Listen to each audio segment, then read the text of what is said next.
And away we go. It is the Nightcap, brought to you by Hail Mary Sports Bar right here on BearcatJournal.com. Aaron's favorite, Westfest, is back.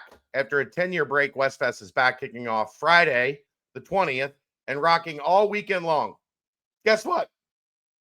Why did my voice crack there? I don't know. Guess what? Hail Mary Sports Bar's right in the heart of the action. The main outdoor Westfest stage. Yeah, that's right in front of Hail Mary's. They've teamed up with Triple J's Barbecue to bring you a mouth-watering restaurant experience all weekend. Get ready for some amazing barbecue. It's 21 plus to enter the bar, and you'll need a physical valid ID to get into Westfest. Cool off with $5 domestic, 22-ounce drafts, ice-cold beer, ice-cold air conditioning, and a great time. All waiting for you at Hail Mary's. You okay? Was that funny? It was. I mean, anytime your voice cracks, it's funny. Just after 3 hours on the radio today, I went low and the voice went high. What can you do?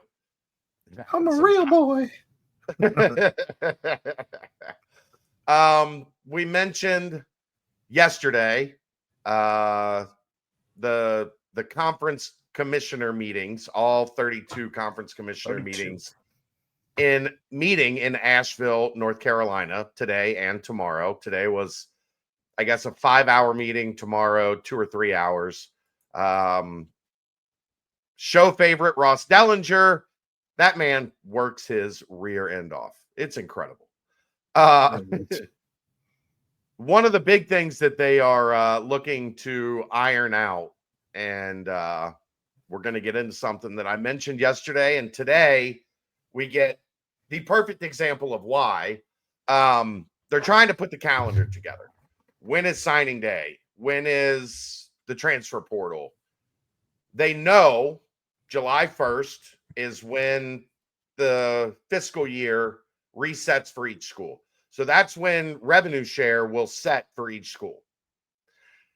Zach Grant has talked about this with us, and I've talked about it with him off the record quite a bit, of how much of a weird situation that puts a GM in, because the season ends and you would like for your calendar year to begin then, so that you're paying people from the start of the calendar year to the end of the calendar year. Right. Well, the problem in college football right now is that calendar year is July 1st. The football season ends in December. And guess what? Schools don't want to pay guys that are transferring portions of their salary cap into the next window. It makes sense. Sure. So they're trying to figure out how to align the calendar and when to put the transfer portal and how to make everything fit, when to put signing day. You know, there's a great point in there about football recruiting now. Official visits are happening right now. Mm-hmm. If the kid's ready and he commits, why can't he sign, become part of that July 1st fiscal year, so you know he's on your books for this amount of time and whatever, they should be able to sign then. So I do think you're going to see that move back. I don't think we're going to see football signing in the winter anymore. I think you're going to see that in the summer. Well, I remember something from the article saying August 1st was a date that they were looking at. Now. Yeah. Or maybe that's the date that is currently set, that you can sign as early as August 1st. But to your point, I mean, that's leaving roughly 2 months, 3 months that you could tamper with a kid who's committed. I mean, I don't know if you remember the kid from, was it Washington, like 2 weeks ago, 3 weeks ago, that had or maybe it was Oregon, jumped into the pool with a coach, and then like 3 days later, he's like, "Yeah, I'm out. I'm done." or even just a couple days ago, there was an LSU kid who's committed to LSU and went to visit Tennessee, and they had a giant party. This kid walking into a room and just everyone just going bananas for this kid. And again, that's kind of what we're talking about here is, you know, you have a kid who's committed verbally, but you run into this window where he's told you, yes, I'm coming. And so you're planning on spending who knows how much of your salary cap on this kid. And now you have to go back and rework things if he does decide to decommit or commit to another school. And that leaves you kind of scrambling, because if it was even later in the cycle, how many other kids did you miss out on because you had this guy Right. predetermined in your books and kind of allotted that money here, and now you have to figure it out. I mean, it talks about in the article, like the term would be different, but like dead cap. Like, we had that, like, this kid, this money was earmarked for him, and now he's flipped and gone somewhere else, and we're stuck. We're probably not at that late in the stage going to be able to get another kid at that that level we think is as good as him. Right. That, like, it's messy. But here's my favorite part, Aaron, because this is what I knew was coming. And I've hinted at this kind of for a while, but here we go. A fight is brewing, Dellinger says. The majority of coaches want a 10-day portal period in early January. Administrators, as well as coaches in the Big Ten, are supporting an April portal date as a way to more align the portal with the academic calendar and a school's new revenue share cap. I've been on the side of the SEC for a long time here. I think I'm shifting towards the Big Ten if what they talk about later in the article of changing the calendar comes to fruition. Because April does make sense for the transfer portal if you take out spring football prior to that.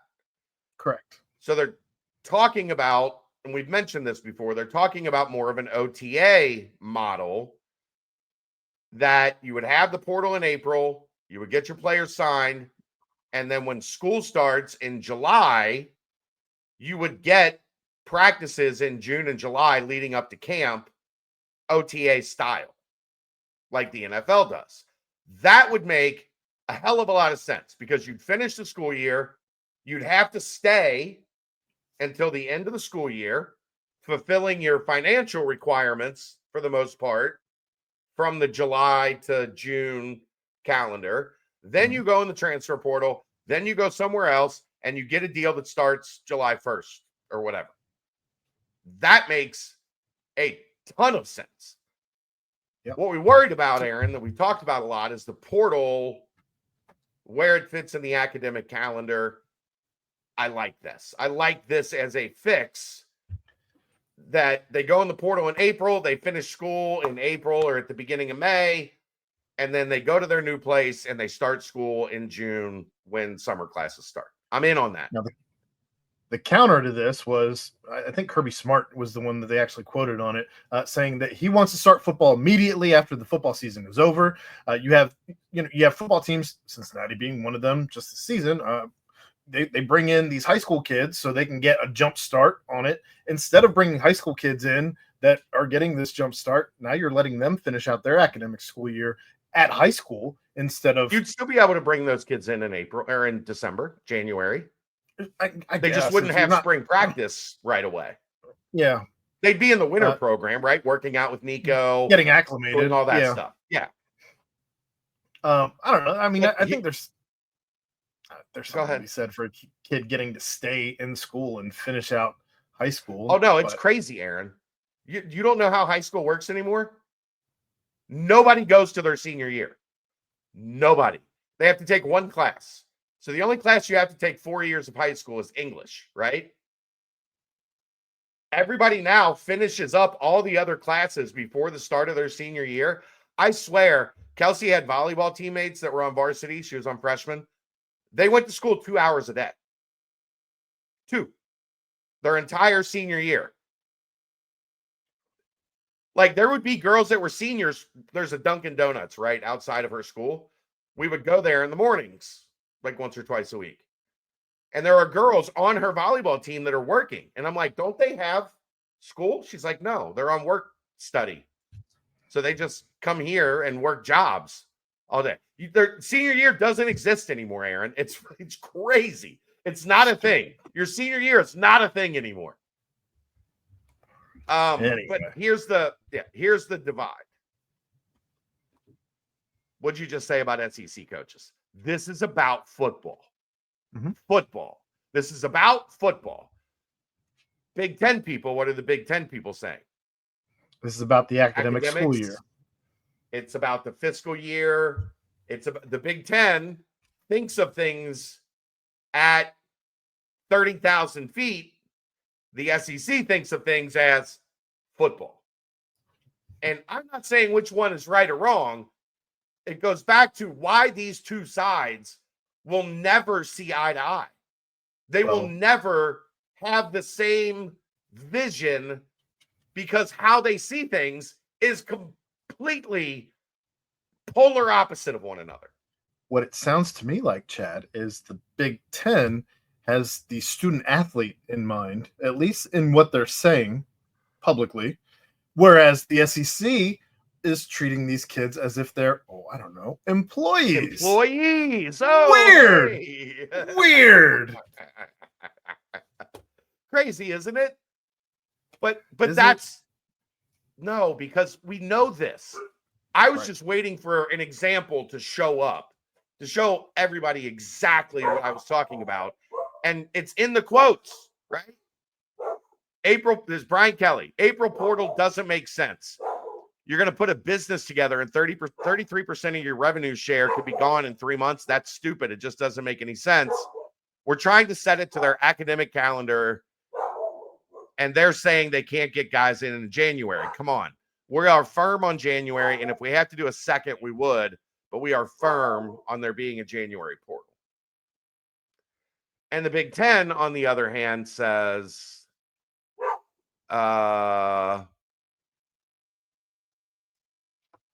if we want to worry about the financial component and the academic component, the best window is the spring.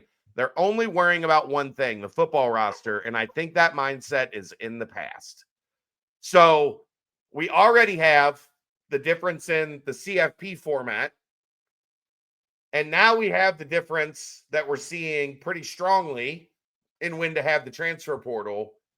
And Aaron, there's going to be more because these people view the same tree from completely different perspectives. And they are never going to be able to see it in the middle. I don't think ever. Look, today is June 17th.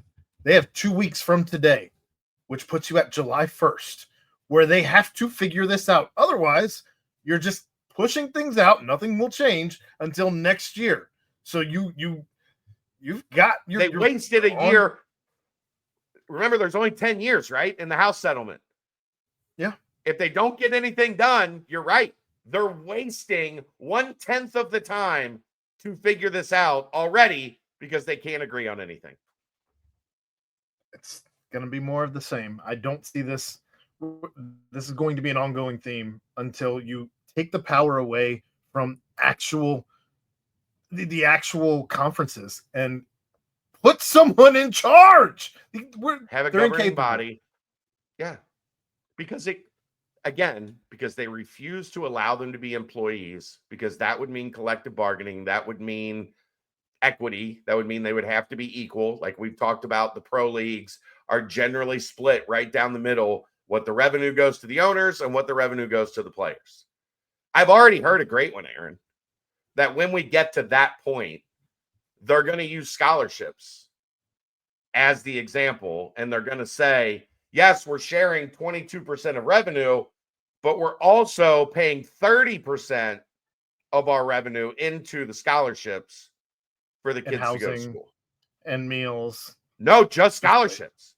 Oh, I know. They'll band it all together. But I'm saying just to get the 50% is the scholarships. Just the scholarships. So then what happens? Then they say, we're giving you 50%, and now they're not giving you money for housing. Now they're not giving you the cost of attendance stipend or all of the other stuff. They'll take that away. Guarantee it. Because they'll say, look, 50% right down the middle, scholarships and rev share.